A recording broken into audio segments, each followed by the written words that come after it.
भाषा, बोली, लिपि और व्याकरण।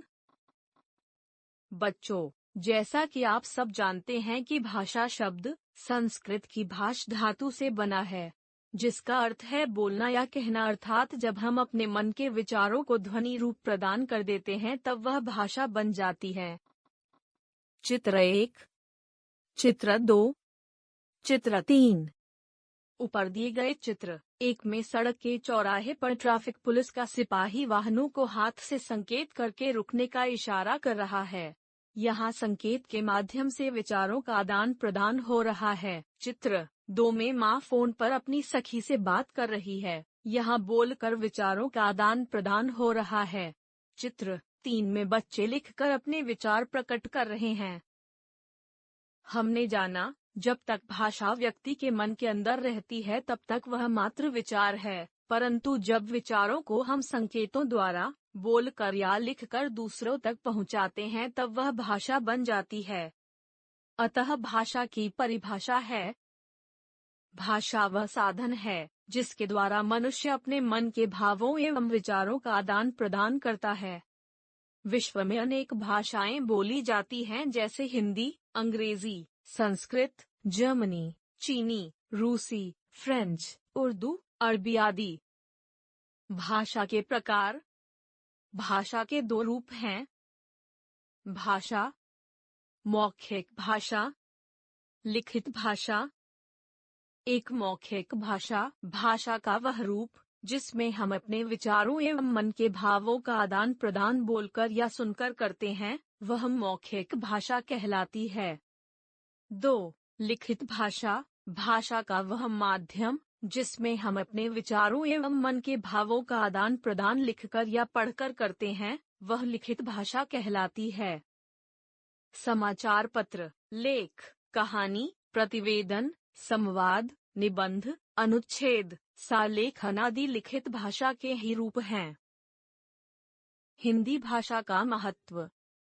हिंदी विश्व की 3 बड़ी भाषाओं में से एक है। फारसी में हिंदी का अर्थ है हिंदी से संबंध रखने वाला हिंदी या भारत में बोली जाने वाली भाषा ही हिंदी है। कुछ क्षेत्रों को छोड़कर यह संपूर्ण भारतवर्ष में बोली और समझी जाती है। 14 सितंबर 1949 को भारत के संविधान में हिंदी भाषा को राष्ट्रभाषा का दर्जा दिया गया, इसलिए प्रतिवर्ष 14 सितंबर को हिंदी दिवस के रूप में मनाया जाता है। आज विश्व के अनेक देशों जैसे अरब, फिजी, मॉरिशस, सूरीनाम आदि देशों में हिंदी जानने वाले बहुत से लोग रहते हैं। वहीं दूसरी ओर विश्व के अनेक देशों जैसे अमेरिका, जापान, चीन, जर्मनी आदि में हिंदी सीखने वाले लोगों की संख्या में वृद्धि हो रही है। हिंदी भाषा की प्रमुख विशेषता है कि इसके उच्चरित व लिखित रूप में अंतर नहीं है, अर्थात जो मुख से बोला जाता है वही लिखा जाता है। दुनिया का श्रेष्ठ साहित्य हिंदी में है। मातृभाषा, वह भाषा जिसे बच्चा अपने माता पिता और परिवार के सदस्यों से सीखता है, मातृभाषा कहलाती है। यदि बच्चे का जन्म पंजाबी परिवार में हुआ है तो वह पंजाबी सीखता है। यदि बच्चे का जन्म तमिल, मराठी या तेलुगु परिवार में हुआ है तो वह तमिल, मराठी या तेलुगु सीखता है। राजभाषा, राजभाषा अर्थात राजकाज चलाने की भाषा, वह भाषा जिसका प्रयोग देश के कार्यालयों में कामकाज करने के लिए किया जाता है, राजभाषा कहलाती है। भारत में हिंदी व अंग्रेजी को राजभाषा का दर्जा प्राप्त है।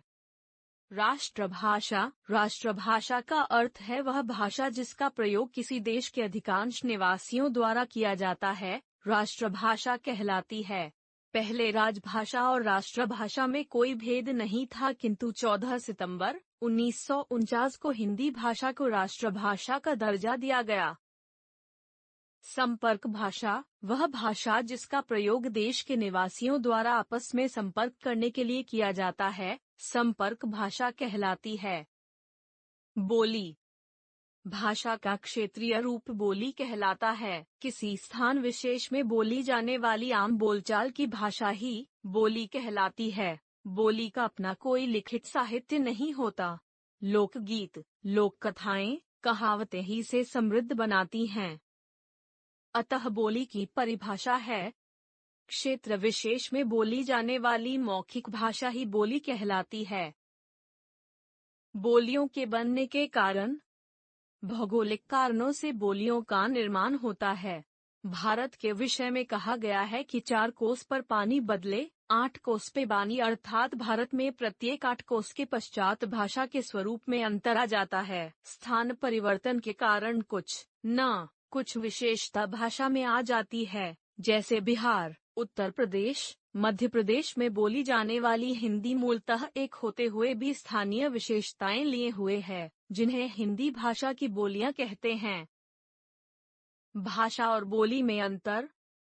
भाषा और बोली में बहुत सूक्ष्म अंतर है। भाषा। 1. भाषा का क्षेत्र विस्तृत होता है। 2. भाषा का प्रयोग साहित्य की रचना करने के लिए किया जाता है। 3. इसमें व्याकरण के सिद्ध मातों को महत्व दिया जाता है। 4. हिंदी, अंग्रेजी, उर्दू, बंगाली आदि भाषाएं हैं। बोली। 1. बोली का क्षेत्र सीमित होता है। 2. बोली का प्रयोग केवल आम बोलचाल के लिए ही किया जाता है। 3. इसमें कहावतों, लोकगीतों, लोक कथाओं को अधिक महत्व दिया जाता है। 4. अवधी, खड़ी बोली, मारवाड़ी आदि बोलियां हैं। लिपि। ऐसा माना जाता है कि जब आदिमानव ने पहिए का आविष्कार कर लिया तब मानव सभ्यताएं दूर दूर बसने लगीं। फिर यह प्रश्न आया कि अपनी बात को दूर दूर तक कैसे पहुंचाया जाए। तब ध्वनियों को निश्चित रूप देने की जरूरत महसूस हुई होगी। अब मनुष्य ने मौखिक ध्वनियों को निश्चित चिन्हों का रूप दिया होगा। ये चिन्ह ही उस भाषा की लिपि कहलाने लगे। अतः लिपि की परिभाषा है, भाषा की सार्थक ध्वनियों को लिखने के लिए जिन चिन्हों का प्रयोग किया जाता है उसे लिपि कहते हैं। प्रत्येक भाषा में हर ध्वनि के लिए एक निर्धारित चिन्ह होता है। यह चिन्ह वर्ण अक्षर कहलाते हैं। संसार में अलग अलग भाषाएं विभिन्न लिपियों में लिखी जाती हैं, जैसे भाषा, लिपि। संस्कृत, हिंदी, मराठी, नेपाली, कोंकणी, मैथिली, देवनागरी। अंग्रेजी, फ्रांसीसी, German, French, Spanish, Roman. Urdu, Farsi, Bengali, Bangla, Punjabi, Gurmukhi, चीनी, चित्रलिपि। व्याकरण। व्याकरण भाषा के मानक रूप का निर्धारण करता है। यह ऐसा शास्त्र है जो भाषा के वर्णों, शब्दों एवं वाक्यों के शुद्ध रूप व प्रयोग को सिखाता है, जिसमें हम भाषा के मनमाने और अशुद्ध प्रयोग से बच सकते हैं। व्याकरण के कारण ही भाषा में एक रूपता बनी रहती है। अतः व्याकरण की परिभाषा है, व्याकरण वह शास्त्र है जिससे किसी भी भाषा के शुद्ध बोलने, लिखने और पढ़ने के नियमों का बोध होता है। व्याकरण के अंग। व्याकरण के मुख्यतः 3 अंग है। व्याकरण के अंग: वर्ण विचार, शब्द विचार, वाक्य विचार। 1. वर्ण विचार। इसके अंतर्गत हिंदी भाषा के वर्णों, अक्षरों के सही आकार, वर्ण के भेद, उनके उच्चारण एवं संयोग आदि पर विचार किया जाता है।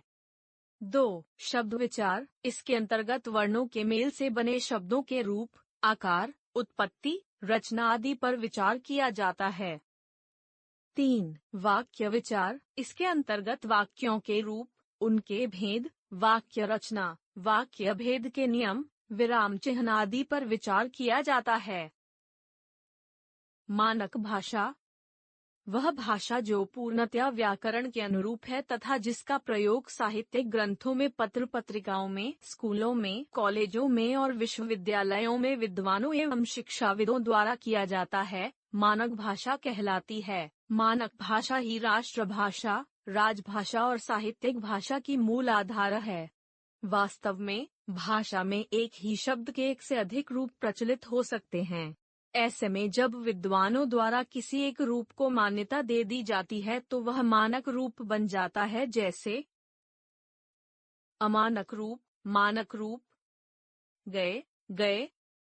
छुट्टियों, छुट्टियों। विद्यालय, विद्यालय। मंडी, मंडी। द्वार, द्वार। बत्ती, बत्ती। सुंदर, सुंदर। अंतिम, अंतिम। अंत, अंत। गर्दन, गर्दन। नई, नई। चाहिए, चाहिए। शुद्ध, शुद्ध। जाएंगे, जाएंगे। चिट्ठी, चिट्ठी। संबंध, संबंध। ठंड, ठंड। पाबंदी, पाबंदी। साहित्य। अपने भावों एवं विचारों को अगली पीढ़ी तक पहुंचाने के लिए मनुष्य ने ज्ञान के अलग अलग विषयों का भंडार एकत्रित किया है। यह एकत्र किया गया ज्ञान ही साहित्य है। अतः साहित्य की परिभाषा है, ज्ञान का संचित कोश ही साहित्य कहलाता है। साहित्य के प्रकार। साहित्य के मुख्य दो भेद हैं। 1. गद्य साहित्य। 2. पद्य साहित्य। 1. गद्य साहित्य। जब विचारों को साधारण रूप में लिखा जाता है तब वह गद्य साहित्य कहलाता है। इसमें कहानी, जीवनी, उपन्यास, नाटक, निबंध, संस्मरण, यात्रा वृत्तांत, पत्र आदि आते हैं। 2. पद्य साहित्य। जब विचारों को काव्य शैली में लिखा जाता है तब वह पद्य साहित्य कहलाता है। इसमें कविता, गीत, पद, दोहा, छंद, चौपाई आदि आते हैं। हमने सीखा। भाषा वह साधन है जिसके द्वारा विचारों एवं मन के भावों का आदान प्रदान होता है। भाषा के दो प्रकार हैं, 1. मौखिक, 2. लिखित। जब मनुष्य द्वारा विचारों एवं मन के भावों का आदान प्रदान बोलकर या सुनकर किया जाता है तब वह मौखिक भाषा कहलाती है। जब मनुष्य द्वारा विचारों एवं मन के भावों का आदान प्रदान लिखकर या पढ़कर होता है तब वह लिखित भाषा कहलाती है। किसी क्षेत्र विशेष में बोली जाने वाली मौखिक भाषा बोली कहलाती है। भाषा की ध्वनियों को लिखने की विधि लिपि कहलाती है। जिस भाषा को हम अपने परिवार से सीखते हैं वह हमारी मातृभाषा कहलाती है। विद्वानों और शिक्षाविदों द्वारा स्वीकृत भाषा रूप को मानक भाषा कहते हैं। व्याकरण से भाषा के शुद्ध बोलने व लिखने के नियमों का ज्ञान होता है। व्याकरण के 3 अंग हैं, 1. वर्ण विचार, 2. शब्द विचार, 3. वाक्य विचार। ज्ञान के संचित कोश को साहित्य कहते हैं। साहित्य 2 प्रकार का होता है, 1. गद्य साहित्य, 2. पद्य साहित्य।